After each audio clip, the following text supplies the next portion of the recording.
네, 우리 하나님 말씀을 함께 보도록 하겠습니다. 네, 우리 룻기의 말씀을 저랑 같이 우리 교독함으로 하나님 말씀을 함께 보도록 하죠. 룻기 4장 1절에서 10절의 말씀입니다. 저부터 주님의 말씀을 읽도록 하겠습니다. 보아스가 성문으로 올라가서 거기에 앉아 있더니 마침 보아스가 말하던 기업물을 짜가 지나가는지라. 보아스가 그에게 이르되 아무개어 이리로 와서 앉으라 하니 그가 와서 앉으매 보아스가 그 성읍 장로 10명을 청하여 이르되 당신들은 여기 앉으라 하니 그들이 앉으매 보아스가 그 기업물을 짜에게 이르되 모압 지방에서 돌아온 나오미가 우리 형제 엘리멜렉의 소유지를 팔려 함으로 내가 여기 앉은 이들과 내 백성의 장로들 앞에서 그것을 사라고 내게 말하여 알게 하려 하였노라. 만일 너가 물으려면 물으려니와 만일 너가 물으지 아니하려거든 내게 구하여 알게 하라. 내 다음은 나요 나 외에는 물을 자가 없느니라 하니 그가 이르되 내가 물으리라 하는지라. 보아스가 이르되 너가 나오미의 손에서 그 밭을 사는 날에 곧 죽은 자의 아내 모압 여인 룻에게서 사서 그 죽은 자의 기업을 그의 이름으로 세워야 할지니라 하니 그 기업물을 자가 이르되 나는 내 기업에 손해가 있을까 하여 나를 위하여 물으지 못하노니 내가 물을 것을 너가 물으라. 나는 물으지 못하겠노라 하는지라.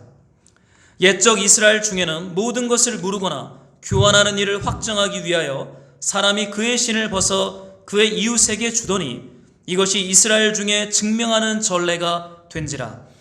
이에 그 기업물을 자가 보아스에게 이르되 너가 너를 위하여 사라 하고 그의 신을 벗는지라. 보아스가 장로들과 모든 백성에게 이르되 내가 엘리멜렉과 기룡과 말론에게 있던 모든 것을 나오미의 손에서 산 일에 너희가 오늘 증인이 되었고. 우리 함께 읽겠습니다. 또 말론의 아내 모압 여인 룻을 사서 나의 아내로 맞이하고 그 죽은 자의 기업을 그의 이름으로 세워 그의 이름이 그의 형제의 중과 그곳 성문에서 끊어지지 아니하게 하매 너희가 오늘 증인이 되었느니라 하니. 아멘. 네, 우리 말씀으로 사는 교회 우리 성도님들, 우리 흩어져 있는 각 가정에서 우리 삶의 자리에서 예배를 드리는데요. 이 특별한 은혜와 특별한 임재가 여러분 예배드리는 그 가정과 가족들 가운데 충만하게 임하기를 우리 주의 이름으로 축복합니다. 네, 오늘은 이 룻기 4장 1절에서 10절의 말씀을 붙잡고 성문 위에서 십자가 위에서라는 제목으로 이 하나님의 말씀을 좀 나누고자 합니다. 여러분 행정명령이 떨어졌죠. 이제 모든 교회가 현장 예배를 대면 예배를 멈추고 이제 행정명령이 풀리기 전까지는 이 비대면 예배로 우리가 예배를 드려야 됩니다. 물론 억울할 수도 있고 속상할 수도 있지만 저는 우리 조국 교회를 향한 하나님의 선명한 뜻이 여기에 있다고 믿어요. 주님께서 교회와 가정을 새롭게 하시는 저는 주님의 은혜의 시간이 될 줄로 저는 믿습니다. 몇몇 교회들은 현장 예배를 강행하겠다는 교회들도 나오고 있지만 각 교회의 신앙 고백이니까 그럴 수도 있죠. 그러나 저는 이 흩어져 있는 이 예배를 통해서 하나님께서 가정과 우리 교회를 이렇게 리셋 새롭게 하시고 거품이 빠져나가고 우리를 새롭게 하시는 그 은혜의 축복의 시간이라고 저는 믿습니다.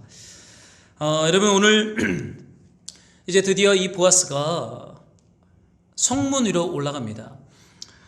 여러분 이 보아스가 베들레헴 성읍의 성문을 향하여 이른 아침에 올라가죠. 아마도 룻과 대화를 나누었던 그날 이른 아침부터 이 보아스는 주저하지 않고 곧바로 이 베들레헴 성읍의 성문으로 올라간 것 같아요. 왜입니까? 여러분 우리는 지난주에 그 말씀을 묵상했죠. 룻과 함께 나누었던 약속을 성취하기 위하여 지금 보아스가 쉬지 않는 거예요. 내가 이 일을 성취하기 전에는 쉬지 아니하리라. 여러분 보아스는요 이른 새벽 일어나 베들레헴 성읍의 성문 꼭대기로 올라갑니다. 약속을 성취하기 위한 우리 보아스의 열심을 보게 돼요. 여러분 그런데 이 룻기 4장에 오면서부터는요 룻이 보이질 않아요. 나오미도 보이질 않습니다. 이제는 많은 사람들을 설득하고 만나는 보아스만 이 룻기 이 4장에는 보여요. 여러분 무엇입니까? 이제 룻의 간절함을 넘어서 보아스의 신실함이 룻의 삶과 나오미의 가정에 우리 하나님의 안식을 가지고 온다는 것을 보여주고 있는 거죠. 여러분 우리 안에 간절함이 있어요. 성공을 향한, 회복을 향한, 묶인 것이 풀어지는 것에 대한 간절함이 있는데요. 여러분 어느 시점이 되면요, 우리의 간절함은 보이지 않습니다. 무엇이 보이기 시작합니까? 하나님의 열심, 하나님의 신실함이 우리의 그 간절함이 있는 현장에서 싸우고 주도하고 일을 만들어 가시는 분이 바로 보아스고 하나님인 것을 우리는 발견하게 되는 것이죠. 여러분 오늘 이 보아스가 베들레헴 성문 꼭대기에 앉아요. 여러분 좀 이상하지 않습니까? 왜 베들레헴 성읍의 성문 꼭대기에 이 보아스가 앉는 거예요? 여러분 그곳에 앉으면 이 성문을 통해 이른 새벽 들판으로 나가고 또 이 성문 안으로 들어오는 사람들을 이렇게 내려다볼 수가 있습니다. 여러분 상상을 해보세요. 이 성문 꼭대기에 이 보아스가 앉아있고 그 성문을 주변으로 물건을 사고 파는 장터 사람들, 들판에 일어나 나가는 사람들이 아주 이렇게 바쁘게 성문을 들락날락합니다. 여러분 성문은요, 베들레헴 성에 있어서 이 출입을 통제하는 곳이에요.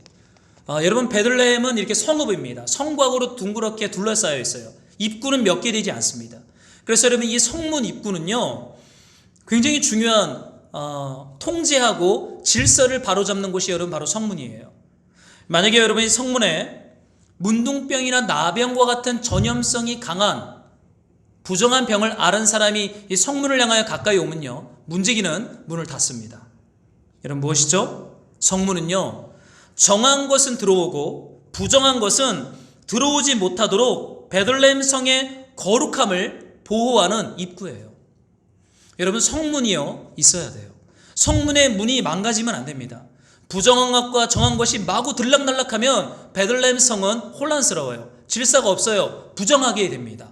여러분 거룩하면요, 그 성문의 문이 올바르게 열고 닫을 수 있는 권위가 거기에 있어야 되는 것이죠.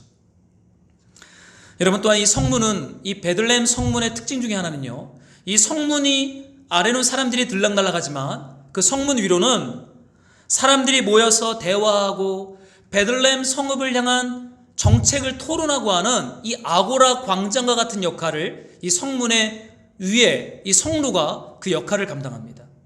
어쩌면 베들레헴 이 성에 있는 장로들 혹은 지도자들이 모여서 어떻게 베들레헴 성을 아름답게 운영할 것인가를 이 정책을 논의하는 장소가 이 성문의 위 성루이기도 합니다. 근데 여러분 이 성문의 중요한 역할이 한 가지가 더 있어요. 아모스서에 보면 이런 말씀이 있습니다. 제가 좀 읽어드리죠. 아모스 5장 15절인데요. 너희는 악을 미워하고 선을 사랑하며 성문에서 정의를 세울지어다.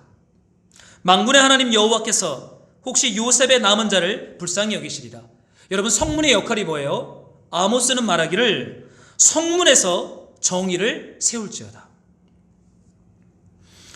여러분 정의를 바로 세우는 장소가 여러분 성문입니다. 거룩함을 유지하는 곳도 성문이고 베들레헴을 아름답게 꾸려가는 살림을 논하는 장소도 성문이고 무엇보다 하나님이 보시기에 올바른 정의로운 이 정의를 바로 세우는 것이 바로 성문인 것을 예언서는 반복적으로 말하고 있어요. 여러분 으그러지고 깨어진 죄와 악을 바로잡고 그 악으로 인하여 고통당하는 이들의 삶을 변호하고 신원하며 하나님의 말씀의 원칙을 따라서 정의를 바로 세우는 장소가 바로 여러분 성문이에요. 성문은 오늘날의 법원과 같은 역할을 합니다. 그런데 여러분 이 성문에 지금 누가 올라갔어요? 보아스가 올라갔어요. 여러분 성문에 오르면 이른 새벽에 올라가면 일출이 아마 보일 거예요. 늦은 오후에 오르면 들녘 너머로 해가 지는 일몰을 볼 수 있는 멋있는 높은 장소입니다. 그러나 여러분 성문은요, 특히 그 성문 위의 성루는 빛과 어둠이 서로 자리를 확보하기 위하여 힘있게 싸우는 장소예요. 선과 악, 말씀과 불의가 서로 자리를 확보하기 위하여 싸우고 논쟁하고 부딪히는 장소가 이 성문의 성루 위입니다. 악과 정의가 싸움을 벌이는 장소가 여러분 성문 위 장소입니다. 여러분 성문은 정의가 바로 세워지는 베들레헴의 마지막 보루예요. 여러분 성문이 무너지면 베들레헴의 거룩함이 무너지고, 여러분 성문이 지켜지지 않으면 베들레헴 공동체 안의 질서와 정의가 깨어져 버립니다. 여러분 거기에 바로 지금 보아스가 올라간 거예요. 왜입니까? 으그러지고 깨어진 룻과 나오미 가정의 안식을 회복하기 위해서. 여러분 지금 보아스는 매우 적극적으로 이 성문 위에 올라가죠. 여러분 시편 127편의 말씀을 보면 이런 말씀이 있어요. 화살이 화살통에 가득한 용사에게는 복이 있다. 그들은 성문에서 원수들과 담판할 때 부끄러움을 당하지 아니할 것이다. 여러분 시편 127편에 보면요, 성문은 용사와 악인이 여러분 싸우는 곳이에요. 성문에서 원수들과 담판할 때 여러분 성 안에 정의와 평화가 확보됩니다. 여러분 싸움을 유능하게 하는 용사는 이 성문 위에 서서 싸워요. 여러분 보아스가 성문 위에 왜 올라갔습니까? 싸우기 위해서. 여러분 보아스는 이시 깃보로 하일, 유력한 자, 큰 용사입니다. 화살통에 화살이 가득 찬 참된 용사예요. 그 성문에 왜 올라갔습니까? 죄와 악과 단판을 지어서 깨어지고 으그르신 거룩함과 안식을 회복하기 위해서 그는 이른 아침에 성문 위에 있는 성루로 올라간 것이죠. 여러분, 사실 우리 인간은요, 우리 삶과 마음의 성문에서는 이 날마다 이런 싸움이 사실은 진행되고 있어요. 여러분, 바울이 예수님을 만나고 예수님으로 말미암아 회심한 이후에 그가 이런 고백을 해요. 어떠한 싸움이 바울 안에 시작이 되었냐면 하나님의 법과 죄의 법, 두 가지가 이 바울의 심령 안에서 날마다 싸우는 거예요. 하나님의 말씀에 순종할 것이냐, 아니면 죄의 욕망이 이끄는 대로 끌려다닐 것이냐. 이 두 가지 법이 바울 안에서 막 싸우기 시작합니다. 마음의 정문이죠. 정의를 바로 세우기 위해서 하나님의 말씀과 죄가 싸움이 일어나는 현장, 성문 꼭대기인 것입니다. 이런 바울이 이런 고백을 해요. 그러므로 나는 하나의 법칙을 깨달았습니다. 곧 선을 행하기 원하는 나에게 악이 함께 있다는 것입니다. 내가 속사람으로는 하나님의 법을 즐거워하지만 내 지체 안에서 다른 법이 내 마음의 법과 싸워 나를 내 지체 안에 있는 죄의 법의 포로로 잡아가는 것을 봅니다. 여러분, 바울의 치열함이 느껴집니까? 여러분, 예수님을 믿는 것은요, 이 치열한 싸움을 계속하는 거예요. 여러분, 우리는 예수를 믿으면 우리 마음 안에 평안이 임하고 우리네 삶에 갈등이 없을 거라고 여러분 우리는 생각을 하죠. 여러분, 성경에 그런 얘기는 나오지 않아요. 여러분, 예수님을 믿고 예수님의 통치를 받는 하나님 나라 백성이 되면요, 이 두 가지 법이 싸워요. 하나님의 말씀에 순종할 것이냐, 아니면 내 이기적인 욕망이 이끄는 대로 살 것이냐, 이익이 이끄는 대로 따라갈 것이냐. 이 두 가지 법이 치열하게 싸웁니다. 여러분 어떠세요? 여러분의 삶의 현장에 이러한 싸움이 있습니까? 거룩과 죄, 이 두 가지 욕망이 여러분의 삶의 현장에 싸우고 있다면 여러분 잘하고 있는 것이에요. 여러분, 그것이 은혜입니다. 그것이 하나님의 임재예요. 하나님의 임재는 갈등과 고민이 없는 그런 무균실이 아니라 거룩과 죄 앞에서 치열하게 싸우는, 성문에서 시끌벅적 화살통을 메고 싸우는 군사의 삶을 살아가는 것이 바로 안식을 회복해가는 하나님의 은혜의 시작이죠.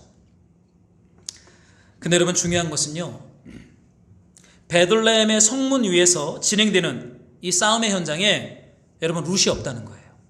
룻의 간절함이 없어요. 룻의 열심과 선택이 나타나지 않습니다. 이 싸움을 주도적으로 기획하고 정의를 바로 세우는 주체가 누구입니까? 보아스, 유력한 자입니다. 여러분, 보아스가 싸우고 있어요. 룻은 나오지 않아요. 여러분, 구원이 없는 사람들은 죄를 죄로 인식하지 못해요. 이게 죄인지, 이게 부정함인지 그거를 느낄 수 있는 하나님의 은혜로 회복된 양심이 없어요. 그저 욕망이 이끄는 대로 끌려갈 뿐입니다. 그런데 여러분, 하나님의 통치를 받는, 하나님의 안식이 회복된 사람들 안에는 이 성문 위에서 정의를 바로 세우기 위하여 치열하게 싸우는 내적 갈등과 고민이 그 삶의 현장, 마음의 성문 가운데 있다는 것이죠. 근데 여러분, 중요한 것이 있습니다. 우리의 고민, 우리의 투쟁, 우리의 열심이 이 성문 위에서의 싸움의 승패를 결정하지 않는다는 거예요. 여러분, 유력한 자이신 그리스도 예수의 신실함, 그분께서 우리 안에서 하나님의 뜻을 바로 세우시고 하나님의 말씀의 통치를 받는 이 신실한 백성으로 우리를 회복해 가는 것이죠. 아, 내가 거룩하게 살아봐야지. 아, 내가 저 사람 용서하고 사랑해야지. 여러분, 사랑 못해요. 이 부부도 서로 사랑하기가 힘든데요. 나한테 조금만 손해를 끼친 사람을 우리가 용서하고 사랑할 수 있겠습니까? 여러분, 우리의 열심과 우리의 믿음으로 안 돼요. 하나님의 열심, 성문 꼭대기에서 싸우시는 그 하나님의 신실함으로 말미암아 우리가 하나님의 말씀 앞에 순종하고 하나님을 닮아가는 삶을 살 수 있음을 이 보아스는 우리에게 여러분 보여주고 있어요. 사랑하는 성도 여러분, 예수님을 주목하십시오. 이 성과 위로 올라가시는 유력한 자 그리스도 예수를 집중하세요. 우리의 열심, 우리의 신실함은 믿을 것이 못됩니다. 자랑할 것이 못돼요. 우리는 오직 십자가에 우뚝 서신 그리스도 예수를 바라보는 믿음으로 말미암아 거룩함을 얻겠습니다. 여러분, 예수님 바라보는 그런 한 주간의 삶이 되기를 우리 주의 이름으로요 축복합니다. 그런데 여러분, 이 보아스가 성문에 있는데요, 이제 한 사람이 지나가기 시작해요. 우리 4장 1절 우리 한 번만 더 같이 다 같이 좀 읽어보도록 할까요? 함께 시작. 보아스가 성문으로 올라가서 거기 앉아 있더니 마침 보아스가 말하던 기업 물을 자가 지나가는지라 보아스가 그에게 이르되 아무개여 이리로 와서 앉으라 하니 그가 와서 앉으매. 여러분, 성문 아래서 누가 지나갑니까? 1순위 기업 물을 자. 여러분, 이 룻의 죽은 남편을 대신해서 룻과 결혼해서 그 대가 끊어진 그 가문의 대를 이어줄 가장 가까운 친족은 사실 보아스가 아니었어요. 지금 1순위 기업 물을 자가 이 성문 아래로 지나갑니다. 근데 여러분, 보아스가 그를 어떻게 부르고 있어요? 아무개요 그러는 거예요. 아무개요. 여러분, 이름을 부르지 않습니다. 아무개요, 이보게. 여러분, 사람을 부를 때 이름을 부르지 않으면요, 이거 굉장히 좀 기분이 나쁠 수 있어요. 여러분, 이름을 부른다는 것은 존중의 의미죠. 그리고 그 사람을 내가 의미 있게 생각한다라는 메시지를 주는 거예요. 그런데 룻의 기업을 물러야 할 1순위 사람이 지나가는데 보아스는 아무개요 라고 이렇게 이름 없이 그 사람을 부르고 있어요. 여러분, 이것이 뭘 의미하는 것 같아요? 여러분, 이 사람은요, 룻의 삶과 나오미의 깨어진 가정의 안식을 얻는 일에 별로 이렇게 쓰임받을 가능성이 별로 없는 사람인 것을 룻기는 그렇게 대하고 있어요. 가볍게 대하고 있습니다. 익명성, 이름이 없잖아요. 아무런 책임과 역할을 하지 않을 것을 내다보고 있어요. 아무개요 라고 말하지 않습니까? 근데 여러분, 저는 이 말씀 묵상하다가 여러분, 사람이 이름이 드러나지 않을 때 여러분 어떻게 행동합니까? 여러분 직장 생활이나 운전을 하실 때나 여러분의 삶의 현장에서 여러분을 아는 사람이 없고 여러분의 이름이 숨겨져 있고 드러나지 않을 때 여러분 어떻게 행동하십니까? 여러분, 사람은요, 내 이름이 드러나지 않고 나를 아무도 모를 때 우리 안에 있는 숨겨진 욕망과 폭력성이 그대로 표출됩니다. 저도 이런 걸 경험해 본 적이 있어요. 저를 누군가가 아는 사람들이 있을 때는요, 예의를 갖춥니다. 굉장히 조심해요. 그런 나를 아는 사람이 아무도 없을 때는 무장해체됩니다. 긴장이 없어지는 것이죠. 여러분, 사람은 이름이 드러나지 않을 때 숨겨진 욕망과 폭력성이 그대로 드러나게 되어 있어요. 여러분, 룻기는 말합니다. 이름이 드러나지 않는 곳에선 정의가 바로 세워질 수 없다. 거룩함의 긴장이 발현될 수 없다라고 말하는 거죠. 거룩함과 정의가 회복되려면요, 내 이름이 드러나야 돼요. 여러분, 이 사람은 이름이 없기 때문에 그 이름에 합당한 책임을 아마 행사하지 않을 것입니다. 여러분, 이 사람은 이름이 없기 때문에 마음대로 행동하고 있어요. 여러분, 이름이 없는 그 익명성 뒤에 숨어서 사는 것이 여러분 사실은 자유로운 것 같지만 실상은 성장과 성숙이 없는 삶이에요. 여러분, 내 이름이 드러나야 돼요. 그래야 우리 안에 으그러지고 깨어진 것들이 바로 세워지기 시작합니다. 여러분, 내 이름이 드러나야 누군가를 위해 책임지고 누군가의 안식을 위해 싸울 수 있는 특권을 살아가는 삶으로 여러분 건강하게 세워질 수 있어요. 저는 이 말씀 묵상하다 여러분, 교회는요, 그리스도 예수 안에서 이름이 있는 사람들의 여러분 공동체예요. 우리는 이름이 있어요. 하나님이 우리의 이름을 한 사람 한 사람 불러주면서 우리 안에 이름이 있습니다. 여러분, 교회 공동체 안에 나의 이름이 드러나면요, 그 이름에 합당하게끔 서로의 이름을 부르면서 서로 책임지고 사랑하며 서로의 안식이 회복되기를 긍휼히 여기며 주님을 향하여 걸어가는 이 공동체 교회가 됩니다. 여러분, 그래서 이름을 부르는 것은 굉장히 중요해요. 교회 안에 나의 이름이 드러나야 돼요. 교회가 내 이름을 알아야 돼요. 근데 여러분, 사실 오늘날의 시대는 내 이름이 공동체 안에서 드러날 때 때론 부담이 되기도 합니다. 그렇죠? 누군가가 내 이름을 안다는 것이 때로 부담이 되기도 하잖아요. 오늘 많은 사람들이 나의 이름이 드러나지 않고 숨어서 신앙생활을 하려고 하는 경향이 점점 높아지고 있어요. 왜입니까? 왜 나를 밝히지 않고 내 이름을 정확하게 표현하지 않고 왜 이렇게 숨어서 익명성 가운데 숨어서 신앙생활을 합니까? 어쩌면 상처를 받아서 그럴 수도 있겠죠. 이름을 드러냈는데 그것 때문에 오히려 받은 상처 때문에 더 이상 이름을 드러내는 것에 대해서 두려워하기도 합니다. 또 하나는요, 책임지는 삶을 살아가는 것에 대해서 부담스러움이 있는 거예요.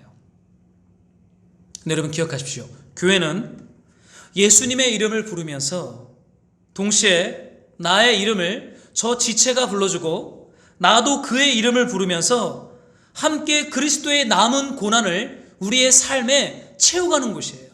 서로가 서로의 이름을 부르면서 서로 책임지고 사랑하고 긍휼히 여기며 그리스도의 남은 고난을 우리 몸된 이름을 부르는 공동체 안에 채워가는 것. 여러분, 그것이 주님이 기뻐하시는 교회요 베들레헴 공동체입니다. 근데 여러분, 이 사람은 이름이 없어요. 아무개요. 공동체 안에 있지만 공동체의 책임을 회피하기 위해서 익명성 가운데 숨고 있는 것이죠. 여러분, 보아스가요, 그 아무개라고 하는 사람한테 이 두 가지 제안을 합니다. 3절과 4절을 보니까 땅을 사라는 거예요. 제가 좀 읽어드리죠. 3절을 제가 좀 읽어드리겠습니다. 보아스가 그 귀한 물을 자에게 이르되 모압 지방에서 돌아온 나오미가 우리 형제 엘리멜렉의 소유지를 팔려 함으로 너가 그 땅을 사라 라고 얘기를 합니다. 여러분, 왜 나오미가 대대손손 내려오는 그 지파의 땅을 팔려고 합니까? 안식이 깨어졌기 때문에. 남편도 죽고 아들도 죽었어요. 이제 살아갈 수 있는 능력과 그들을 보호해줄 남자는 전혀 없습니다. 그러니까 여러분, 나오미가 어떻게 해요? 땅을 팔아서 한시적으로라도 안식을 확보하려고 해요. 보아스가 1순위 귀한 물을 자에게 제안하죠. 그가 이르되 너가 사라. 여러분, 그러니까 그 이름이 없는 아무개라고 하는 사람이 어떻게 반응합니까? 4절에 봤더니 그가 이르되 내가 물으리라 라고 말을 해요. 내가 사겠다. 내가 나오미의 땅을 사서 나오미와 룻의 삶의 안식이 확보되도록 내가 기꺼이 기업 무르기를 행하겠다라고 얘기를 합니다.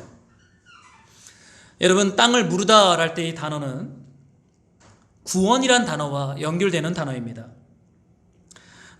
여러분, 무르다, 이 깔이라고 하는 히브리어 단어인데, 여러분, 고대 사회에서는요, 이 고리대금, 부채에 못 이겨서 자녀가 노예로 팔려갔을 때 가까운 친척이 대신 그 아이의 몸값을 속전, 깔, 무르고 그 아이를 사옵니다. 이것을 여러분 무르다라고 말하고 있어요.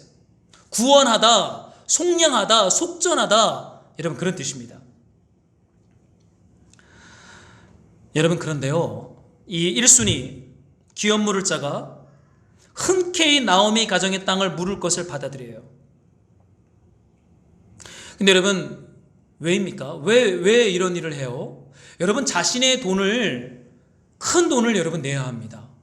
근데 여러분, 왜 이런 무모한 돈을 내면서까지 나오미의 땅을 무르기를 이 사람이 허락한 거예요? 이익이 되기 때문이죠. 여러분, 한번 생각해 보세요. 지금 나오미의 남편은 죽었어요. 아들도 죽었습니다. 지금 여자밖에 남지 않았어요. 그러면 나오미의 그 가정에 있는 땅을 돈을 주고 사면요, 그 집에 남자가 없기 때문에 그 땅은 영원히 영구적으로 이 이름 없는 기업 물을 자의 가문에 속하는 땅이 됩니다. 손해될 게 없어요. 얻는 이익이 굉장히 큽니다. 그래서 이 사람은 내가 무르리이다, 이렇게 대답하고 있는 것이죠. 여러분, 그런데 이 두 번째 제안에서 이 아무개라고 불리는 1순위 기업 물을 자의 태도가 완전히 180도 바뀌게 됩니다. 5절과 6절에 보면요, 보아스가 이렇게 도전을 해요. 나오미의 땅뿐만 아니라 그 죽은 자의 남편을 대신해서 룻과 결혼해라. 그래서 죽은 자의 이름으로 아들을 낳아서 그 끊어진 가문의 대를 이어주라고 도전합니다. 기업 무르기를 해야 되거든요. 그런데 여러분, 중요한 것은 이때 이름이 없는 기업 물을 자가 어떻게 반응합니까? 우리 6절을 한번 우리 각 처소에서 다 같이 한번 읽어보도록 하겠습니다. 함께 시작.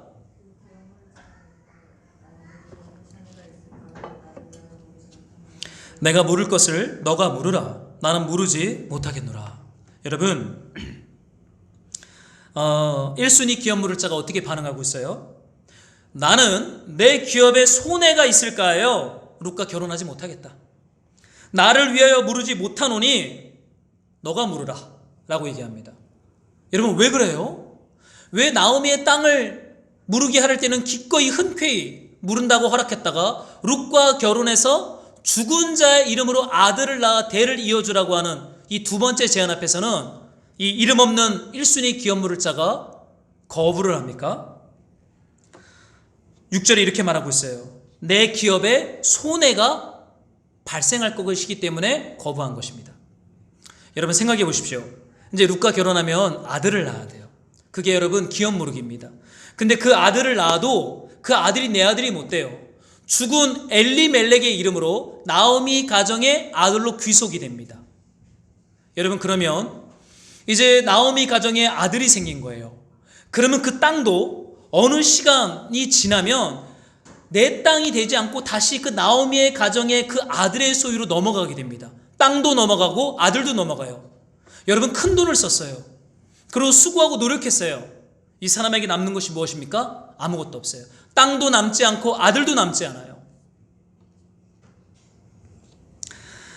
여러분, 객관적으로 볼 때 이 남 좋은 일을 행하는 것이죠. 여러분, 기업 물을 자는 자신의 돈을 희생하고 힘을 희생하고 젊음을 희생하지만 그 수고와 희생은 자신의 가문을 세우는 것이 아니라 나오미와 룻의 가정을 세우게 되는 것을 알게 된 것입니다. 여러분, 그래서 이 1순위 기업 물을 자가 보아스의 두 번째 제안을 받고 거절한 것이죠. 내 기업에 손해가 있을 것을 생각하여 거부한다. 당신이 기업을 물으시오 라고 얘기하는 것입니다. 여러분, 이익이 되지 않으면 형제의 의무를 감당하지 않아요. 이익이 되지 않으면 수고하고 희생하는 것을 멈춥니다. 왜요? 나한테 이익이 되지 않기 때문에. 이름이 없기 때문에 쉽게 책임을 포기할 수가 있습니다.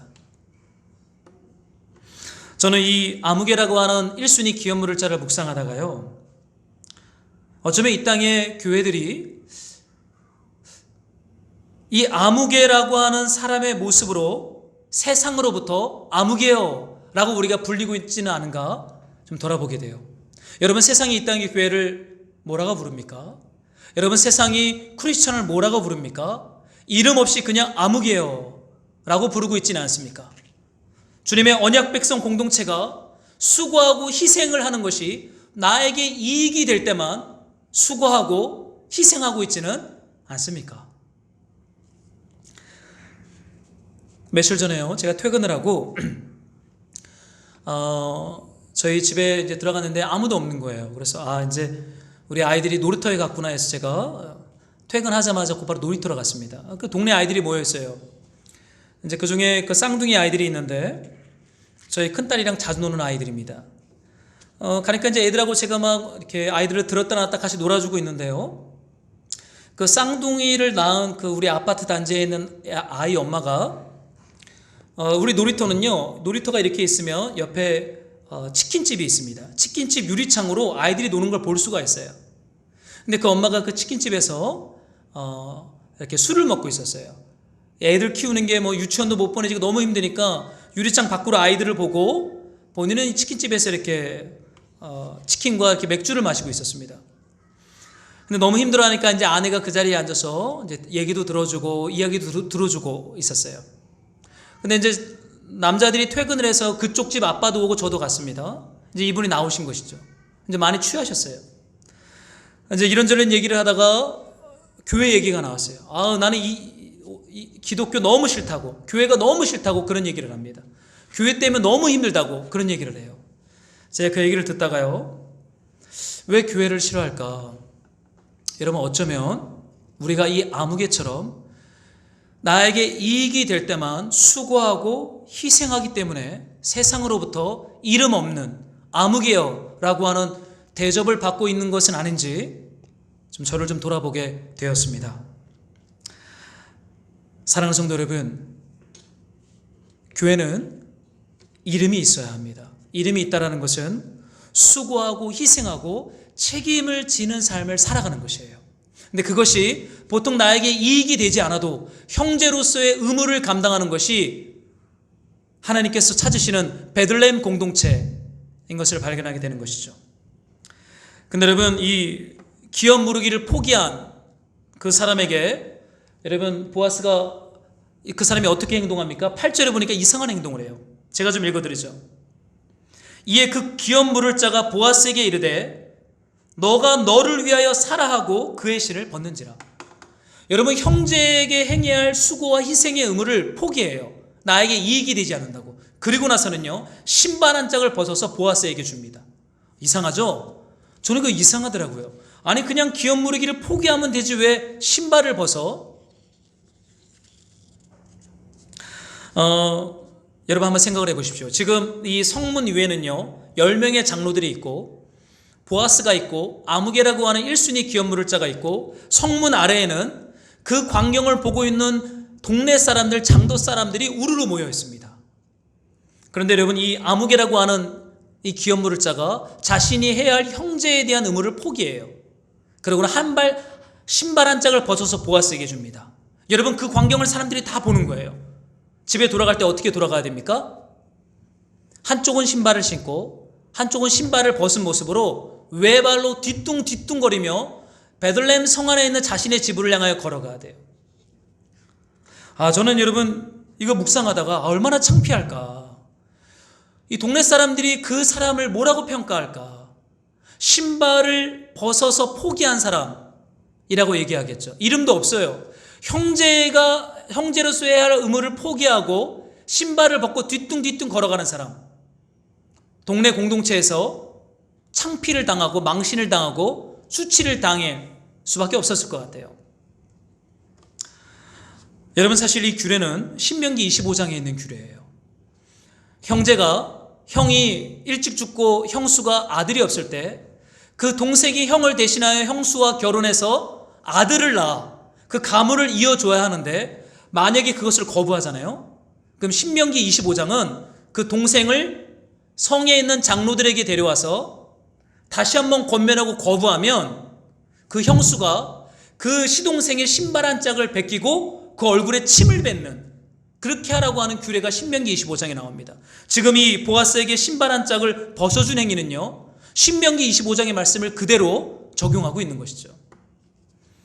근데 여러분, 저는 이 말씀 묵상하다가 여러분, 왜 하나님께서요 하나님의 뜻대로 살지 않는, 하나님의 말씀에 순종하지 않을 때 왜 이렇게 수치스럽고 망신을 주고 이 수치스러운 규례와 말씀을 적용하도록 왜 신명기 말씀을 만들어 놓았을까요? 여러분, 망신을 주기 위함입니까? 아유, 말씀에 순종하지 않았을까? 너 동네 사람들한테 좀 판단받고 정죄받고 망신이나 당해라, 판단하는 거예요? 정죄하는 것입니까? 여러분, 하나님 그런 분 아니시죠? 하나님은 성문 위에서 악과 싸워서 우리 안에 으그러지고 깨어진 것을 바로 잡으시는 유력한 보아스와 같은 분, 그분이 우리 하나님이세요. 우리를 정죄하고 판단하지 않으세요. 그렇다면 신발 한 짝을 벗어서 한쪽 발로 망신을 당하며 집으로 가야 하는 이 규례에 담긴 주의 메시지가 뭐예요? 여러분, 이렇게 하서라도요 올바른 길로 돌이키게 하고자 하는 우리 하나님의 간절한 마음이 이 율법 규례 안에 담겨 있어요.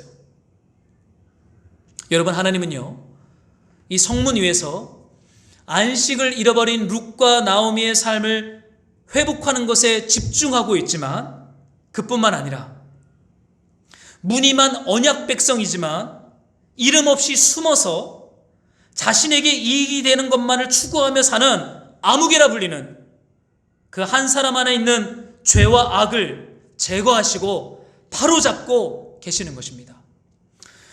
여러분, 이 사람이 신발 한 짝 벗고 동네 사람들 10명의 장로들 앞에서 망신을 당하면서 집으로 돌아갈 때요, 그 마음 안에 울림이 있겠죠. 아, 내가 이걸 잘한 것이 아니구나. 그 마음 안에 흔들림이 있을 거예요. 울림이 있을 거예요. 하나님의 호소가 있을 거예요. 그럼 어느 시점 되면 저는 하나님께 돌이켰을 거란 생각도 합니다. 여러분, 우리는 이름이 없을 때요 얼마든지 폭력성을 드러내고 자기 중심적으로 결정하며 하나님의 말씀을 신발 한 짝을 버리듯이 내던지는, 냉랭하고 건조하고 마른 그 영혼을 우리 하나님이 이러한 방식으로 구원해 가고 있습니다. 여러분, 때론 하나님께서 공개적으로 망신을 당하도록 허락할 때도 있어요. 맛을 잃은 소금은 길가에 던져져서 지나가는 이방인들에게 짓밟히도록 허락하실 때도 있어요.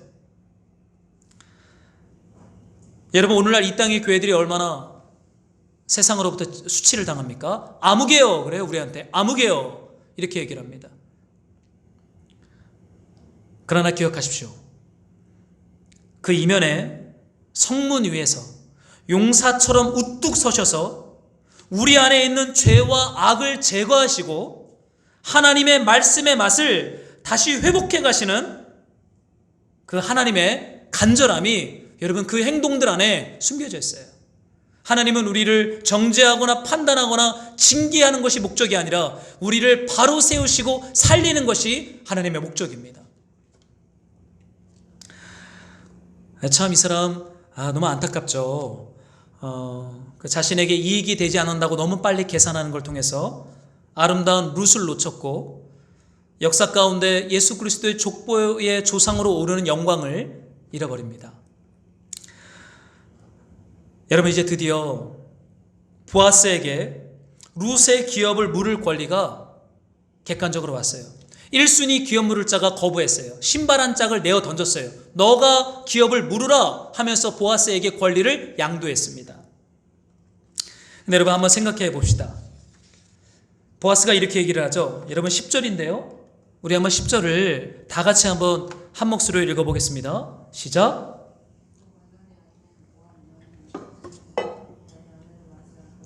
그 죽은 자의 기업을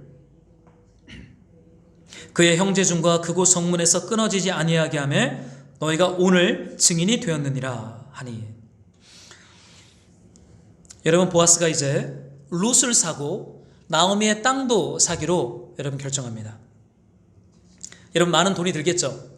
지금 여기에서 모압 여인 룻을 산다, 이 표현이 좀 너무 사람을 돈으로 살 수 없는데 왜 이런 표현을 썼을까, 우리 좀 그런 생각이 들 수 있는데요. 여러분, 중요한 것은 보아스는 자신의 재산을 의도적으로 탕진하는 것처럼 보입니다. 여러분, 생각해 보세요. 나오미의 땅을 큰 돈 주고 샀어요. 근데 또 룻과 결혼해서요, 아들을 낳아줍니다. 근데 그 아들이 보아스의 족보에 올라갈 수 있습니까? 못 올라가요. 죽은 아빠인 엘리멜렉의 족보에 올라가서 엘리멜렉의 아들이 됩니다. 나오미의 손자가 돼요. 그러면 큰 돈을 주고 산 나오미의 땅도 어느 시간이 흐르면 레위기 25장 희년법에 따라 본래의 주인에게 땅이 돌아가요. 여러분, 보아스는요, 큰 돈을 주고 땅을 사고 룻에게 아들을 낳아줬는데 보아스가 가질 수 있는 것은 아무것도 없어요.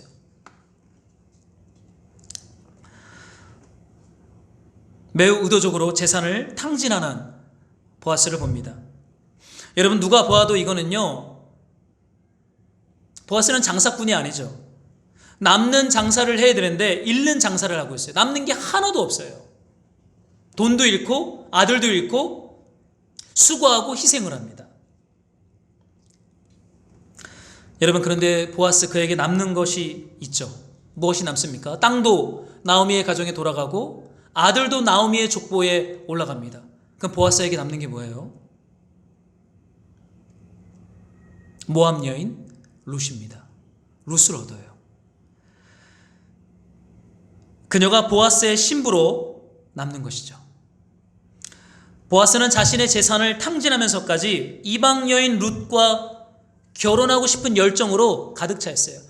돈을 잃어도, 땅을 잃어도, 족보를 잃어도 룻을 얻을 수만 있다면 자신의 재산을 다 탕진하고 있습니다. 이 멋있는 사람이죠. 여러분, 보아스는 앞으로 오실 메시아를 보여주는 예표입니다. 여러분, 룻기는 앞으로 오실 유력한 자 그리스도를 보여주는 책이에요. 여러분, 룻기를 읽다 보면 예수님을 봐야 돼요. 여러분, 룻기를 묵상하다 보면 성문 위에 올라가는 보아스를 볼 때 십자가 위로 올라가는 그리스도를 봐야 합니다. 여러분, 보아스는 그 이름 자체가 여호와는 나의 힘이라는 뜻처럼 앞으로 오실 메시아를 예표하는 인물이에요. 여러분, 그리스도께서 이 땅에 오셔서 우리 영혼과 삶에 잃어버린 기업을 회복하세요. 여러분, 예수님이 우리를 회복하시는 거예요. 깨어지고 상한 마음, 으그러지고 깨어진 삶, 소망이 없는 미래, 이 삶을 회복하는 분이 우리 그리스도 예수입니다. 깨어지고 있는 사회와 이 생태계와 이 땅의 교회들도 우리 예수님이 회복하겠어요. 여러분, 어떻게 그 기업 무르기를 우리 예수께서 성취하십니까? 여러분, 보아스는 자신의 땅과 돈으로 룻을 사서 신부 삼아 그녀의 삶의 안식을 회복합니다. 여러분, 하나님은요, 하나밖에 없는 독생자 아들을 십자가 죽음으로 팔아서 사망의 포로로 잡혀있던 우리의 대가를 지불하시고 우리를 하나님의 자녀로 입양해요. 여러분, 보아스는 돈으로 룻을 사죠. 하나님은요, 하나밖에 없는 아들 독생자를 십자가에 죽이면서까지 우리를 아들로, 자녀로, 딸로 사십니다. 이게 기업 무르기예요. 하나님은 그런 방식으로 기업 무르기를 하고 있어요. 여러분, 보아스는 성문에 올랐지만 우리 메시아이신 예수님은 십자가에 오르셨어요. 보아스는 성문에서 으그러지고 깨어진 것을 바로잡으려고 했지만 우리 예수님은요, 십자가에 달려 죽는 죽음을 통해, 부활을 통해 우리 안에 깨어지고 으그러지고 망가진 안식을 회복합니다. 여러분, 보아스는요, 신발을 벗겨서 망신을 주는 방식으로 사람 안에 있는 죄와 악을 제거하려고 했죠. 말씀에 순종하지 않았으면 혼나야 돼. 율법입니다. 망신을 당해야지. 신발 한 짝 벗고 얼굴에 침을 뱉고 동네 사람들한테 수치를 당해. 이런 방식으로 그 사람 안에 있는 악과 죄를 제거하려고 했어요. 근데 우리 하나님 어떻게 하셨습니까? 우리 예수님은 우리의 신발을 벗기거나 우리의 옷을 벗기지 아니하시고 당신의 온몸에 입고 있던 옷이 다 벗겨지고 십자가 위에서 우리가 받아야 할 조롱을 당신의 몸으로 온몸으로 그 조롱을 받으면서 우리 안에 있는 이기적인 욕망, 그 죄를요 제거하기로 결정했습니다. 여러분, 이름 없는 아무개라고 불리는 그 1순위 기업물을 짜는 자신에게 이익이 되는 것을 계산함으로 기업 무르기를 포기했지만 우리 하나님은요 도무지 계산할 수 없는 당신의 아들을 십자가에 못 박혀 죽이는 내어주심으로 우리의 잃어버린 안식을 회복하시고 우리 삶에 영원한 생명과 하나님의 나라를 상급으로 주기로 결정하셨어요. 여러분, 이것이 바로 우리 하나님의 은혜입니다. 여러분, 보아스는 성문 위로 올라갔지만 우리 예수님은 십자가로 올라가셨어요. 사랑하는 성도 여러분, 룻이 보아스를 믿고 신뢰함으로 이 현장이 없어요. 성문 위에 없습니다. 룻은 나오미와 함께 집에서 쉬고 있어요. 왜입니까? 보아스가 성문 위에서 싸우고 일하고 있기 때문에. 여러분, 우리는도요 십자가 위에서 싸우시고 일하시는 그리스도 예수를 믿을 때 우리 안에 상하고 깨어지고 망가지고 죄와 악이 통치하는 그 악의 권세가 힘을 잃고 하나님의 거룩한 백성으로, 하나님을 닮은 백성으로 우리도 하나님처럼 수고하고 희생하며 누군가의 삶을 회복하는 기업 무르는 자로 하나님이 우리의 삶을 새롭게 하시고 일으킬 줄로 믿습니다. 여러분, 그 예수를 바라봅시다. 코로나로 현장 예배가 멈추었지만 이 시간을 통하여서 그 이름에 합당한 책임을 지는 정말로 기업을 무르는 그 보아스를 닮은 공동체된 교회로 우리 조국교회와 우리 말씀으로 사는 교회가 힘있게 세워지기를요 우리 주의 이름으로 축복합니다. 좀 이 말씀을 묵상하면서 우리 한번 같이 기도했으면 좋겠어요.